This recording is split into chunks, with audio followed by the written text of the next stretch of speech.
मध्ये एक लक्षात ठेवा, ज्या व्यक्तीकडे बुद्धी चातुर्य आहे, जो परिस्थितीनं चिडू शकतो, परिस्थितीनं शांतही होऊ शकतो, जो उत्तम वक्ता आहे, जो उत्तम लढवय्या आहे, परिस्थितीनं तो सर्जनशीलताही त्याच्यात आहे,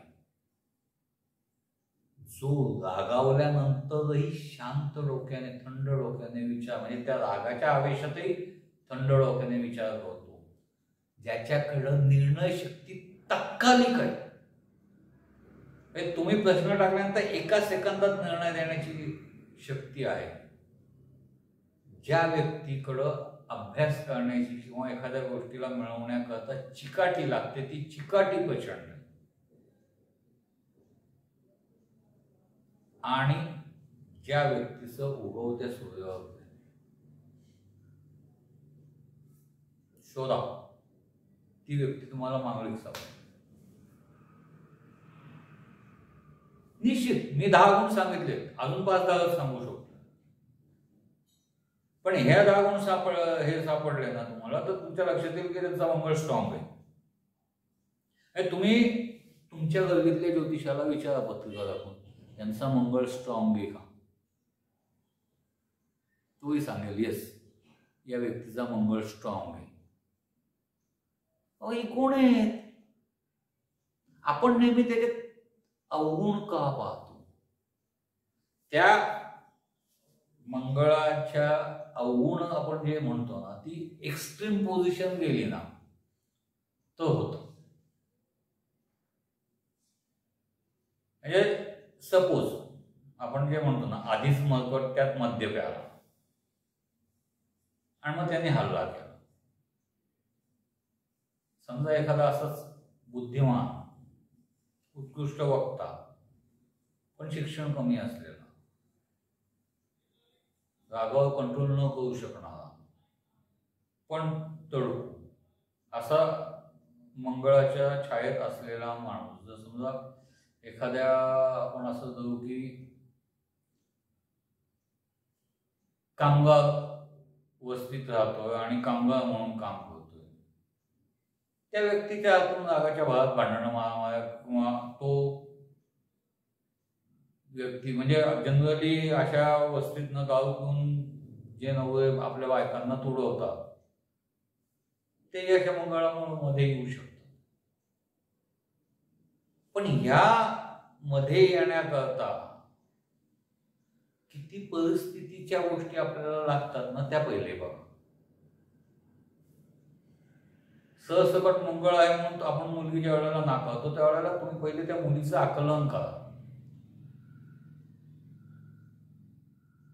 ती जर ग्रॅज्युएट, डबल ग्रॅज्युएट असेल, मी म्हणतो अगदी 10वी असेल तरी आपल्याला हे कळतं, पण म्हणजे सुशिक्षित असेल, तिचं राहतं घराचे संस्कार काय आहेत, आई वडील काय करतात, आई वडील कसे राहतात,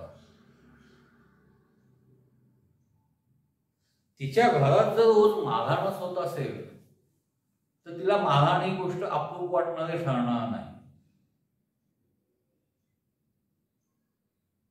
तर हे सगळं झालं नुसत्या मंगळाचं. 12 ग्रह त्यातला एक. खूप वेळेला मंगळ आणि बुध हे जोडीनच येतात, कारण पृथ्वीच्या याच्यातले जवळचे ग्रह म्हणून मी तुम्हाला सांगितले मागाशी, खूप आगे मागे असतात. तुम्हाला माहिती का, बुध हा शांत ग्रह आहे, तो नपुंसक ग्रह मानला जातो. म्हणजे तो ज्याच्या जोडीला आहे त्या जोडीप्रमाणे तो त्या जोडीत, म्हणजे ज्याच्या जोडीला जाईल त्याला हे करायचा प्रयत्न करतो. जर तो मंगळाच्या जोडीला असेल तर भले तो कडक ठिकाणी असता, म्हणजे ठिकाण कडक जरी असलं तर बुधामुळे त्याची रेंज कमी येणार ना. समजा आता माझ्या बरोबर मी शाळेत जातो आणि माझ्याबरोबर एक मुलगा मित्र आहे माझा, तो जर दंगा करणारा असेल, अभ्यास नियमित न करणारा असेल, तर आपोआप समितीमुळे मी बिघडतो, मी अभ्यासात कमी जास्त मागं पुढे होऊ शकतो.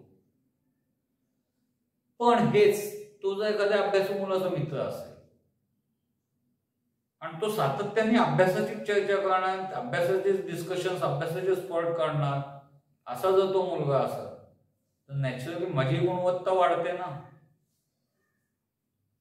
येस, बुद्धी काळ त्याच्यावर मंगळ असेल तर तुमची हे प्रेडिक्शन्स कधी ठरू शकत नाहीत ना.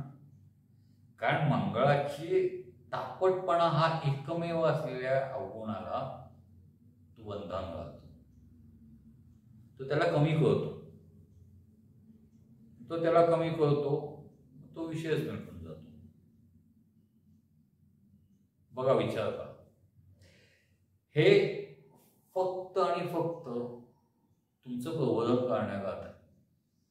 पटलं घ्या, नाही पटलं नमस्कार.